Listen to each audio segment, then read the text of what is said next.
स्वागत है। हम लोग पिछले वीडियो में 1 से लेकर 10 तक मैथ सॉल्व कर चुके थे। बच्चों, अगर आपको पिछले वाला वीडियो में कहीं पे मैथ को समझने में दिक्कत हो, कहीं पे कोई परेशानी हो, तो आप लोग जरूर कमेंट करके बताइएगा।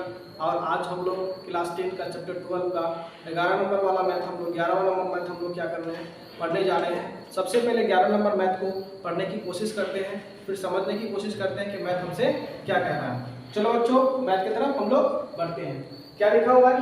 2 hollow sphere with the length of diameter of 21 centimeter and 17.5 centimeter respectively are made from the sheet of the same metal। दो होलो स्फीयर बना हुआ है, दो होलो स्फीयर है जिसका डायमीटर जो है, एक होलो स्फीयर का डायमीटर कितना है? 21 सेंटीमीटर। कितना? 21 सेंटीमीटर। और एक का 17.5 सेंटीमीटर है। दोनों का मेटल सेम है, दोनों का मेटल सेम है। अब कह रहा है कि let us calculate the ratio of sheet of metal required to make the two sphere. तो कह रहा है कि दोनों स्फीयर का जो जितना शीट लगेंगे, उन शीट का जो है आपको क्या निकालना है? रेशियो निकालना है। रेशियो निकालने के लिए कह रहा है, लेकिन मैथ में आप लोगों का टेक्स्ट बुक में या फिर वॉल्यूम दिया हुआ है, यहाँ पे वॉल्यूम दिया हुआ है। तो वॉल्यूम के जगह में आप लोगों को क्या करना है? वॉल्यूम के जगह में आप लोगों को रेशियो लिखना है। मैथ मिसप्रिंट हुआ है, तो ठीक है बच्चों।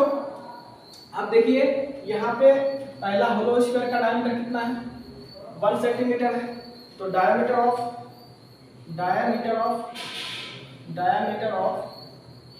फर्स्ट होलो स्फीयर तो कितना है बच्चों? 21 सेंटीमीटर। लेकिन डायमीटर से हम लोग को रेडियस में कन्वर्ट करना पड़ेगा, और वो हम लोग सीखे हैं ऑलरेडी। तो आर का फॉर्मूला क्या होता है हम लोगों का? d/2। आर का वैल्यू हम लोग का क्या होता है? d/2। तो डायमीटर हम लोग का कितना दिया है? 21 सेंटीमीटर। और यहाँ पे कितना हो जाएगा हम लोग का? कितना? 2। चलो, अब हम लोग क्या करेंगे? Diameter of second sphere, diameter of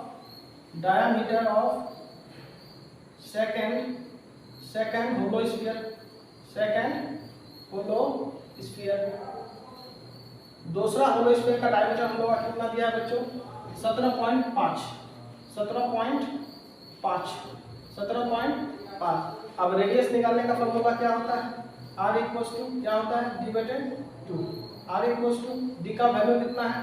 17 point कितना है? 5 बाई कितना? 2। तो ये हम लोगों का दोनों होलो स्फीयर का डायमीटर का डायमीटर से हम लोग रेडियस निकाल चुके हैं। अब हम लोग क्या करेंगे? पहला स्फीयर का टोटल सरफेस एरिया निकालेंगे, क्योंकि दोनों होलो स्फीयर को क्या है? घेरा गया है शीट के जरिए। तो हम लोग क्या करेंगे? Total surface area of first hollow sphere. इसलिए total surface area of first hollow sphere. तो फॉर्मूला इसका क्या हो जाएगा बच्चों? 4 पाई r स्क्वायर। 4 के जगह में 4, पाई के जगह में पाई रखिए। r का वैल्यू, फर्स्ट होलो स्फीयर का r का वैल्यू कितना है? 21/2। 21/2 का क्या हो जाएगा? स्क्वायर हो जाएगा। अब देखिए, फिर total surface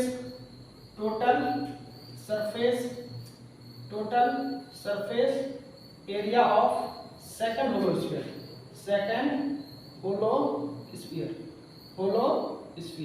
total surface area of second hollow sphere तो कितना हो जाएगा बच्चों? फिर इसका फॉर्मूला, टोटल सरफेस एरिया का फॉर्मूला क्या है बच्चों? 4 पाई r स्क्वायर। 4 पाई के जगह में 4 पाई r स्क्वायर का वैल्यू कितना है? सेकंड होलो स्फीयर का 17.5/2, यानी 17.5/2 का क्या हो जाएगा? होल स्क्वायर हो जाएगा। अब इन दोनों का क्या निकालने के लिए बोल रहा है? दोनों का यहाँ पे क्या बोला है, late us calculate the ratio of seat, यानी दोनों होलो स्फीयर का सीट मेटल का आपको क्या करने बोल रहा है, रेशियो निकालने बोल रहा है। हम लोग अब दोनों का सीट मेटल का रेशियो निकालेंगे, इसलिए क्या लिखेंगे, the ratio of seat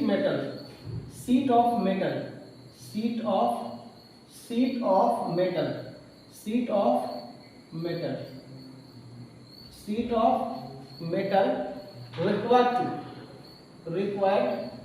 required to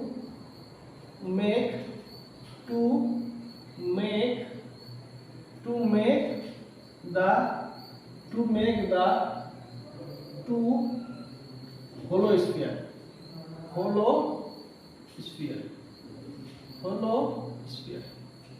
एक वस्तु।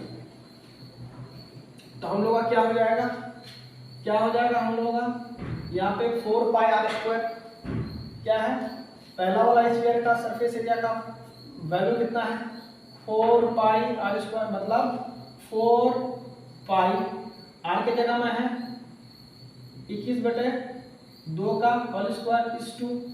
अब हम लोग का कितना है, सेकंड होलो स्फीयर का कितना है, 4 पाई कितना है यहाँ पे आर के जगह में 17.5/2 का होल स्क्वायर। अब हम लोगों को देखिए यहाँ पे 4 पाई है, यहाँ पे भी 4 पाई है, 4 पाई कट गया।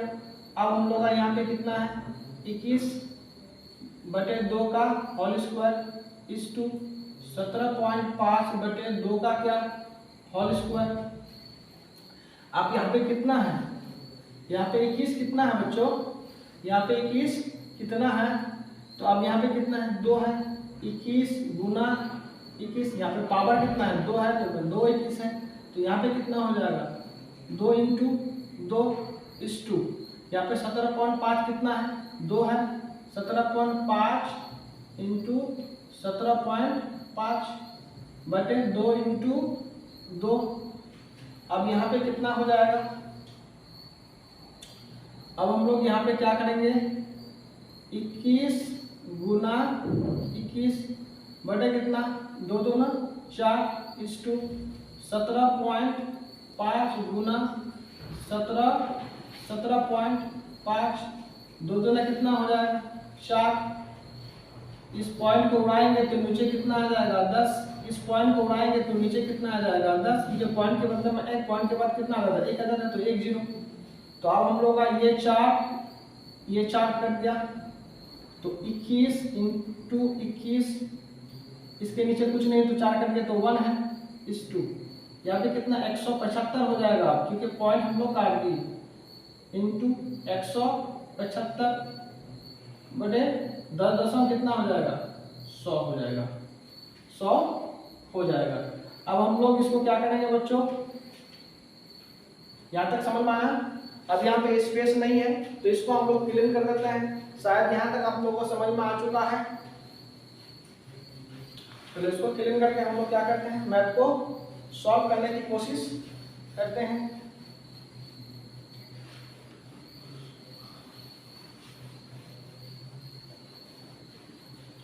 चलो यहाँ पे कितना है, चलो इसको मैं दोबारा यहाँ पे लिख देता हूँ ताकि थोड़ा फ्रेश होगा, अच्छा से हम लोग समझ पाएंगे। 21 गुना 21 इसके नीचे कुछ नहीं तो 1 है इस 2 यहाँ पे कितना है 175 × 175 में कितना 100। अब इसको गुना करते हैं हम लोग, 7 से भाग करते हैं ऊपर वाला, तो कितना हो जाएगा 3 7 21, तो ये कट गया, 7 दूने 14, 3 बचा, तो 35 व 7 5 35, फिर 3 7 21, फिर यहाँ पे कितना होगा 25 7 175 कट गया, 25 7 25 25 चौक 100। अब इधर कितना हो गया बच्चों 3 तिया, अब कटने वाला नहीं है, 3 तिया 9 9 के नीचे कुछ नहीं तो 1 है 2। यहाँ पे कितना है 25 के नीचे कितना है 4 बच गया है। तो अब हम लोग क्या करेंगे, क्या करेंगे बच्चों, 9 चौक 36, 9 चौक 36, 25 आ गए 25, तो 36:25 ये हो गया हम लोग का क्या आंसर। 1 मिनट, यहाँ पे हम लोग बराबर दे दिए, अभी मुझे यहाँ है ये और का निशान होगा क्योंकि यहाँ पे क्या है रेशियो है, क्या यहाँ पे क्या है रेशियो। अब हम लोग क्या करेंगे, 12 नंबर मैथ को सॉल्व करेंगे। तो 12 नंबर मैथ को सबसे पहले हम लोग पढ़ते हैं, पढ़ने के बाद फिर हम लोग समझने की कोशिश करते हैं। तो बच्चों लिखा हुआ है the curve surface of A solid metallic sphere is cut in such A way that the curved surface area of the new sphere is half of that previous one। एक सॉलिड मेटालिक स्फीयर है, solid metallic एक sphere है, उसको इस शर्त पर काटा गया है, उसका जो कर्व सरफेस एरिया को काट करके जो है एक न्यू स्फीयर बनाया गया है। क्या बनाया गया है, एक न्यू स्फीयर बनाया गया है, जो पहले वाला स्फीयर का जो पहले वाला का जो स्फीयर है, पहले वाला जो स्फीयर है उसका कर्व सरफेस एरिया का जो न्यू वाला सरफेस न्यू स्फीयर बनाएगा, तो वो उसका न्यू सरफेस एरिया का कर्व सरफेस जो है आधा हो जाएगा पहले वाला का। तो आप कह रहे हैं कि let us calculate the ratio of volume of the portion cut off, यानी जो कर्व सरफेस एरिया काट करके नया स्फीयर बनाया गया उसका फिर वॉल्यूम निकाल करके and the remaining portion of the sphere, यानी जो बड़ा वाला सॉलिड मेटालिक स्फीयर था, बड़ा वाला स्फीयर था, काट करके जो बच गया उसका वॉल्यूम और जो काट करके नया स्फीयर बनाया गया उसका वॉल्यूम का आप लोगों को रेशियो निकालने के लिए कह रहा है। तो अब एक चीज देखिए यहाँ पे, सबसे पहले यहाँ पे तो कोई चीज दिया गिवन वैल्यू नहीं है, ये थोड़ा सा लॉजिकल क्वेश्चन है, थोड़ा सा समझने की कोशिश कीजिए। The curve surface area of solid metallic sphere is cut, तो हम लोग सॉलिड मेटालिक स्फीयर का हम लोग को रेडियस ही नहीं पता, तो हम लोग ये बड़ा स्फीयर है उसको काटा गया है, यानी कोई एक स्फीयर है, ये एक सॉलिड मेटालिक स्फीयर है। तो कर्व सरफेस एरिया किसको बोलेंगे, जो एरिया हमको क्या करेगा दिखेगा, इन्हीं को काट करके क्या किया, इन्हीं को काट करके एक नया स्फीयर बनाया गया, यानी छोटा स्फीयर बनाया गया। क्या बनाया गया, छोटा स्फीयर बनाया गया, इसी का कर्व सरफेस एरिया को काट करके ये स्फीयर बनाया गया। तो इसका रेडियस तो हम लोग को पता नहीं है, बड़ा वाला स्फीयर का रेडियस तो हम लोग को पता नहीं है, तो सबसे पहले उसको मान लेते हैं हम लोग। क्या करेंगे, मान लेंगे, सॉल्यूशन करते हैं।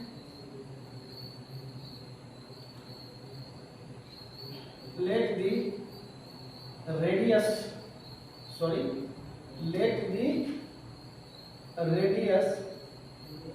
of a solid metallic sphere एक वस्तु क्या मान लाते हैं, ओके। तो इसका हम लोग क्या करेंगे, क्योंकि बड़ा स्फीयर है उन्हीं से काट के क्या है तो उसको हम बड़ा मान लेते हैं। चलो इसका हम लोग कर्व सरफेस एरिया निकालेंगे, हम लोग क्या निकालेंगे, curve surface area, curve surface area of solid metallic sphere, तो कितना हो जाएगा 4 पाई आर स्क्वायर हो जाएगा। अब जो है न्यू वाला स्फीयर का, तो उसका रेडियस क्या होगा, radius of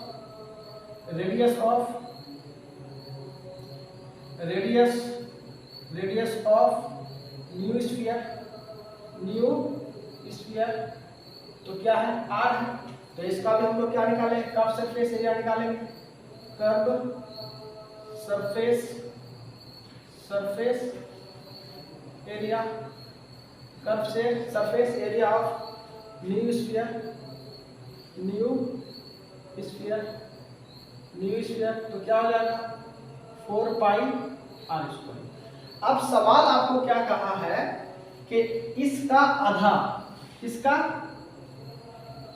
solid metallic sphere जो बड़ा स्फीयर है उसका कर्व सरफेस एरिया का आधा कौन होता है, न्यू स्फीयर का surface according to according to given condition, according to question, according to given करने से अकॉर्डिंग टू क्वेश्चन दोनों बात बराबर है।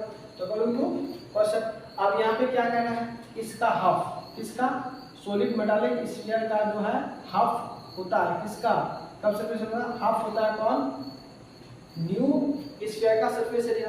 तो क्या हो जाएगा 1/2 इंटू कितना, किसका होता है, सॉलिड मेटालिक का, तो उसका क्या है 4 पाई r² इक्वल्स टू, तब जाकर के ये क्या हो जाता है, छोटा वाला स्फीयर बनता है 4 पाई r²।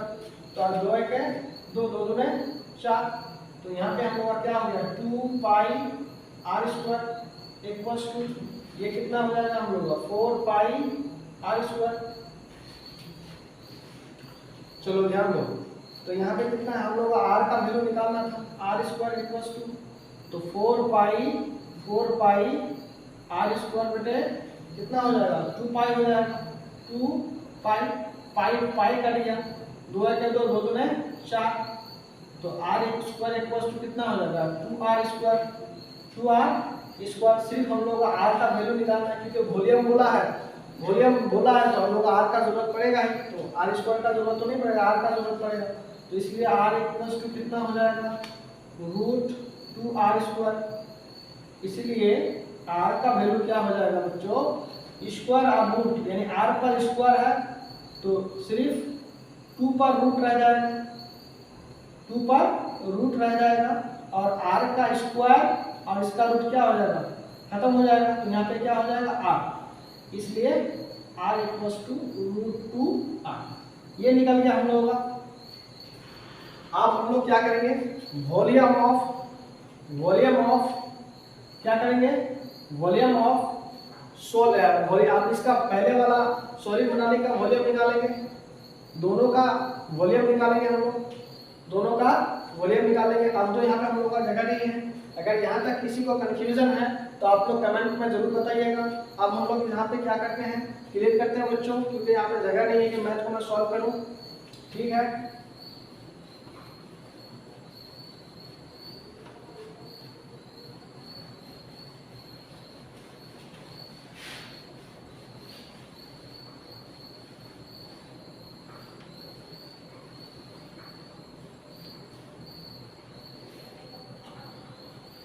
अब देखिए वॉल्यूम इसलिए volume of solid metallic sphere, solid metallic sphere, तो कितना हो जाएगा 4/3 पाई r³, क्योंकि उसका रेडियस क्या था r माने थे हम लोग, तो r का वैल्यू क्या लिखा हुआ है यहाँ पे देखो 4/3 पाई के जगह में पाई रखिए, r का वैल्यू कितना है तो √2r है, कितना है √2r, तो इस पर क्यूब हो जाएगा, क्या हो जाएगा क्यूब हो जाएगा, क्यूब हो जाएगा। चलो अब हम लोग क्या करेंगे हम लोग वॉल्यूम ऑफ न्यू स्फीयर, नया वाला स्फीयर का वॉल्यूम कितना है तो 4/3 पाई, उसका r रेडियस कितना था छोटा r था, तो इसका क्या हो जाएगा r³। अब यहाँ पे एक चीज बोला है आप लोगों को, हम बताए थे कि पहले वाला यानी रिमेनिंग स्फीयर का और न्यू स्फीयर का, तो रिमेनिंग स्फीयर क्या, मिसाल के तौर पर यहाँ पे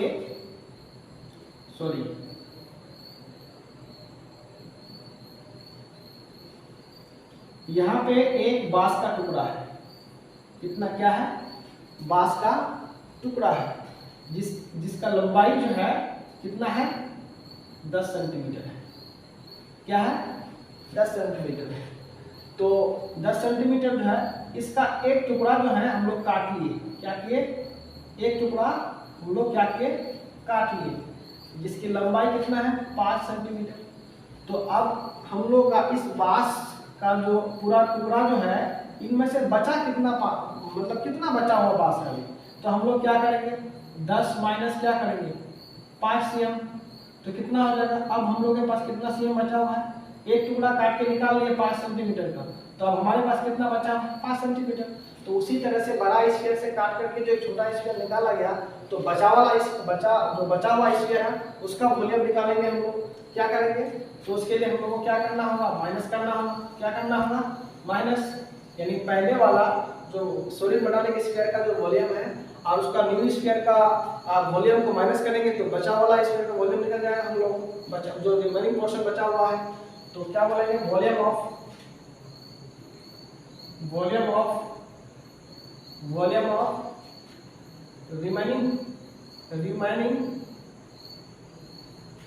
remaining portion of solid metallic sphere, solid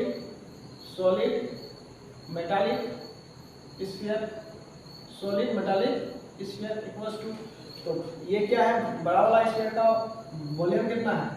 4/3 pi. Are का वैल्यू कितना है?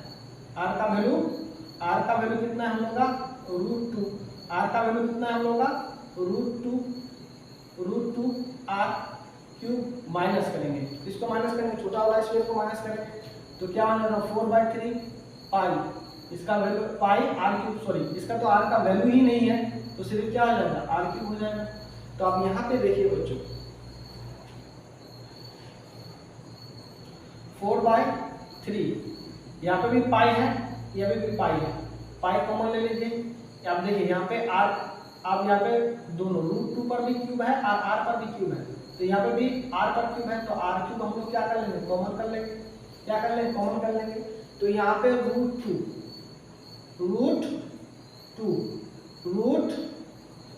बच गया, √2 पर कितना बच गया? पावर 2 बच गया। और यहाँ पे पूरा उठा करके यहाँ लेके आए तो कितना बचा? 1। कितना बचा? 1। अब यहाँ पे देखिए 4/3 पाई आर क्यूब। अब यहाँ पे √2 कितना है? √2 पर पावर कितना है? 3 है, तो यानी √2 इंटू √2, तो √4, यानी ये दोनों में एक कॉमन आ जाएगा, तो दोनों में एक कॉमन आ जाएगा, तो एक तो ये रूट बाहर हो जाएगा, तो यहाँ पे कितना? एक √2 बच गया, यानी √4 का रूट कितना? 2, एक √2 बच गया, तो वो मेजर है, उसको हम लोग क्या करेंगे? रख देंगे। तो यहाँ पर क्या बच गया हम लोग का? √2, यानी 2√2, इसका कितना आ जाएगा? 2√2 - 1। ये हो गया रिमेनिंग पोर्शन का, सॉलिड स्फीयर का रिमेनिंग पोर्शन का वॉल्यूम हो गया। अब आप लोगों को क्या कहा है कि इसका वॉल्यूम, यानी रिमेनिंग पोर्शन का वॉल्यूम और न्यू स्फीयर का वॉल्यूम का जो है आप लोगों को तनासुब निकालना है, रेशियो निकालना है। The ratio of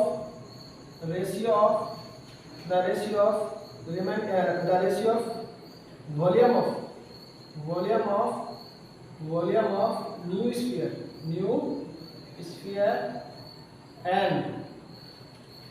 and the volume of remaining solid sphere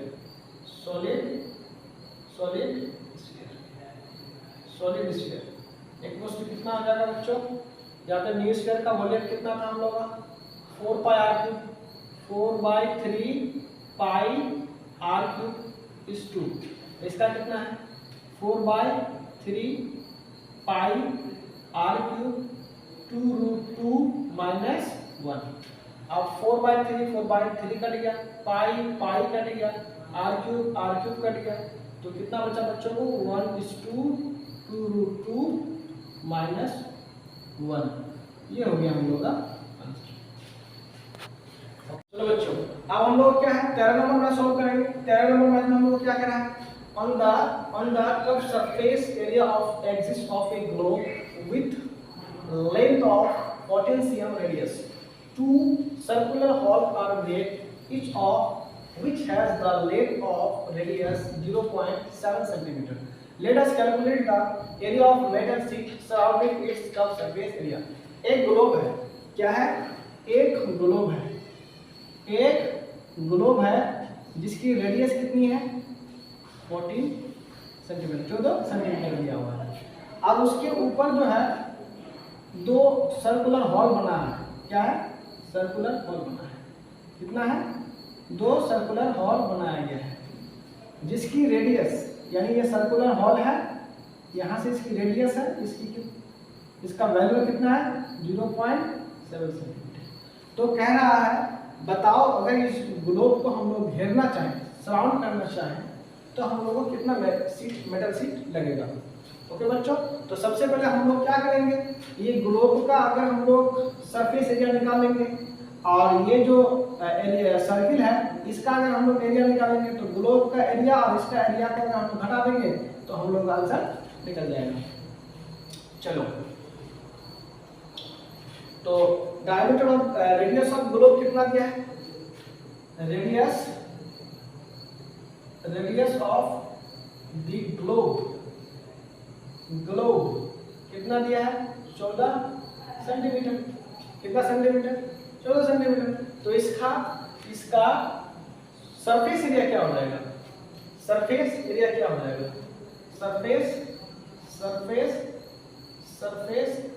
area of the globe कितना हो जाएगा 4 पाई r स्क्वायर होगा, सॉरी 4 पाई r स्क्वायर। तो 4 पाई r स्क्वायर जो होगा, तो 4 के जगह में 4 हम लोग, पाई का मान कितना है 22/7 है, r का वैल्यू कितना है 14, तो 14 पर कितना हो जाएगा स्क्वायर हो जाएगा, तो 4 × 22/7 इंटू कितना 14 इंटू है, तो 14 इंटू कितना हो जाएगा 14 हो जाएगा, तो 7 में 7 टू जाए कितना हो जाएगा 14, कितना आ जाएगा बच्चों 14। अब 4 इंटू 22 इंटू 2 इंटू 14 को क्या करो मल्टीप्लाई करो, हरी अब जल्दी करो। तो कितना है बच्चों जी, कितना है 2464, यानी 64 सेंटीमीटर हम लोग का क्या आ गया सरफेस एरिया निकल गया किसका ग्लोब का। अब हम लोग क्या करेंगे, अब देखिए ये हम लोग का ग्लोब था, इसका ऑलरेडी हम लोग का सरफेस एरिया निकल गया। अब हम लोग का यहाँ पे जो एक हॉल यहाँ पे है, एक हॉल यहाँ पे है, तो इसका भी तो एरिया निकालेंगे। तो इसका देखिए अब यहाँ पे याद रखिएगा, ये हमारा सर्किल है, सर्किल का जो एरिया है, सर्किल का जो एरिया है उसका फॉर्मूला है हम लोग का, सर्किल का एरिया ऑफ द बेस का फॉर्मूला है पाई r स्क्वायर। क्या है पाई r स्क्वायर। तो इसका यानी रेडियस ऑफ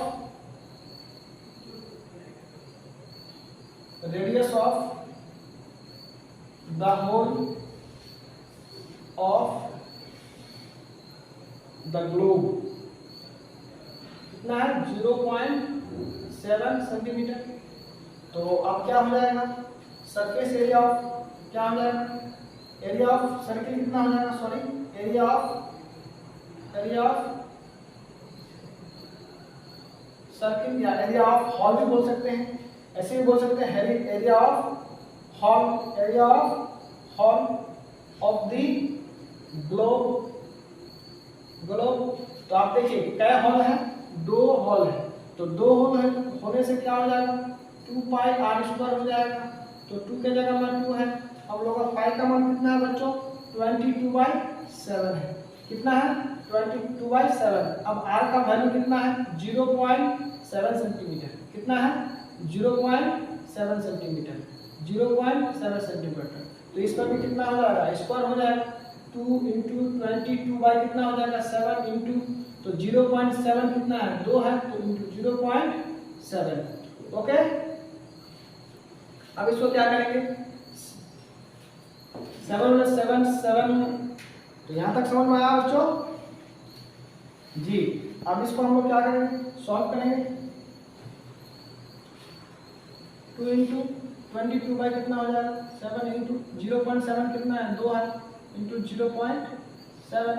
इस पॉइंट को नीचे बढ़ाएंगे तो कितना आ जाएगा 10, इस पे पॉइंट बढ़ाएंगे तो नीचे आ जाएगा 10, तो 7 कट जाएगा हम लोग का, 2 5 जाए 10, 11 2 जाए कितना हो जाएगा 22, 5 2 जाए कितना हो जाएगा 10, तो 11 7 जाए कितना हो जाएगा हम लोग का 77, 5 जाए कितना हो जाएगा 25। तो इसको हम लोग क्या करेंगे डिवाइड करेंगे, 77 को डिवाइड करेंगे 25 से। तो देखिए बच्चों इसको डिवाइड करो, हरी अब इसको डिवाइड करो, कर लिया तो आप लोगों का शायद ऐसा आया होगा 3.08 हम लोग का इसका एरिया आएगा, एरिया ऑफ द हॉल का 3.08 स्क्वायर cm। अब हम लोग क्या करेंगे, इसको माइनस करेंगे। किससे माइनस करेंगे? ग्लोब का कर्व सरफेस एरिया से। ग्लोब का कर्व सरफेस एरिया माइनस करेंगे तो हम लोग आंसर निकल जाएगा। ओके बच्चों, इसको हम लोग क्लीन कर देते हैं क्योंकि अभी जगह की किल्लत है।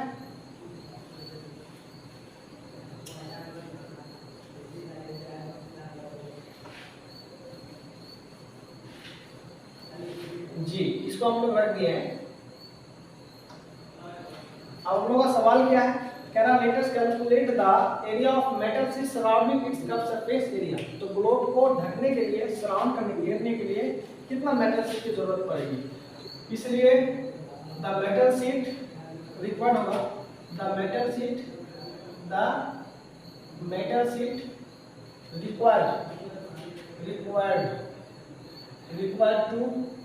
required to surround the globe। तो ग्लोब का कितना निकल गया हम लोग का? ग्लोब का कितना हम लोग का कब से एरिया निकला हम लोग का? 24 कितना 64 माइनस इसका कितना निकल गया हम लोग का? 3.08 स्क्वायर cm। तो इसको हम लोग क्या करेंगे बच्चों?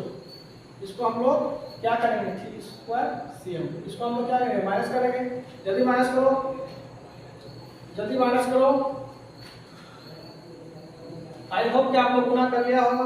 तो बच्चों यहाँ पे कितना आ जाएगा आप लोगों का? गुना नहीं, सब्ट्रैक्ट, घटा करके जो आप लोग कितना आ गया?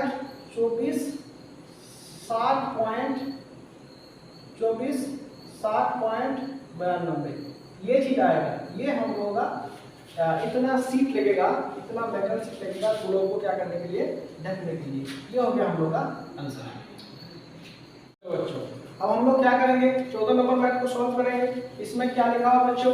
Let us right bye calculating how many marbles with length of 1 cm radius may be formed by melting of solid sphere of iron having 8 centimetre length of radius. एक जो है स्फीयर है आयरन का, जिसकी रेडियस कितना है? 8 centimetre. इसको पिघला करके 1 सेंटीमीटर रेडियस वाला मार्बल बनाया जाता है। तो सवाल कह रहा है कि कितना मार्बल बनेगा?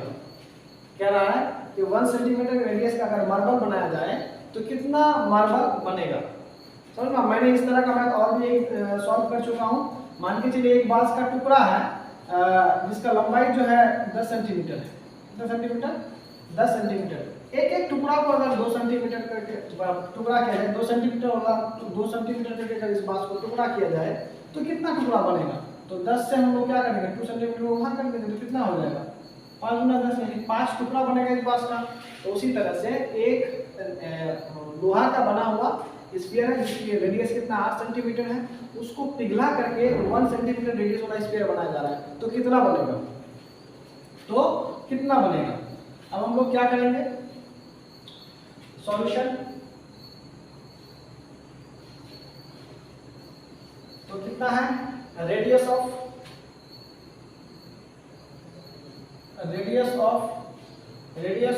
आयरन स्फीयर कितना है? 8 सेंटीमीटर। तो इसका वॉल्यूम, इसको पिघला दिया करा, वॉल्यूम क्या हो जाएगा? वॉल्यूम ऑफ आयरन स्फीयर कितना है? 4/3 पाई। आर के जगह में क्या बच्चों? 8 कितना आ जाएगा? क्यूब हो जाएगा। अब क्या है? मार्बल का रेडियस ऑफ मार्बल कितना है? रेडियस ऑफ मार्बल कितना है? 1 सेंटीमीटर। तो वॉल्यूम ऑफ मार्बल क्या हो जाएगा? वॉल्यूम ऑफ मार्बल कितना हो जाएगा? 4/3 पाई 1 का क्या हो जाएगा, क्यूब हो जाएगा। आप देखो क्या करेंगे, इससे इसको भाग करेंगे, नंबर ऑफ मार्बल निकल जाएगा। इसलिए नंबर ऑफ मार्बल कितना हो जाएगा बच्चों, 4/3 पाई, आर के जगह में कितना 8 का क्यूब है। इससे हम लोग क्या करेंगे, डिवाइड कर देंगे, क्या करेंगे, डिवाइड कर देंगे, क्या करेंगे, डिवाइड कर देंगे। तो 4/3 पाई 1 का क्यूब, 4/3 पाई कर दिया, 8 का क्यूब कितना, 8 का क्यूब कितना हो जाएगा, 8 इंटू 8, 1 का तो कोई ये नहीं है, तो इसको हम लोग क्या करेंगे, और इसको फ्रैक्शन में नहीं रखेंगे। तो 8 है कितना होगा, 64 8 कितना हो जाएगा, 512, कितना 512 मार्बल्स बन जाएगा। ये हो गया हम लोग का, ये हो गया हम लोग का आंसर। 1 को इसलिए नहीं रखें क्योंकि किसी भी चीज़ को मान के चलिए 3 को अगर 3 के नीचे अगर कितना 1 है, कितना है, तो 3 को अगर 1 से डिवाइड करेंगे तो भी कितना आ जाएगा, 3 हो जाएगा। इसलिए हम लोग 1 को नहीं रखेंगे। ये हो गया हम लोग का आंसर। ओके, चलो बच्चों फिर मिलते हैं अगला वीडियो में, तब तक के लिए bye bye. Thanks for watching. अगर वीडियो अच्छा लगे लाइक करें, कमेंट करें, शेयर करें और सब्सक्राइब करना ना भूलें।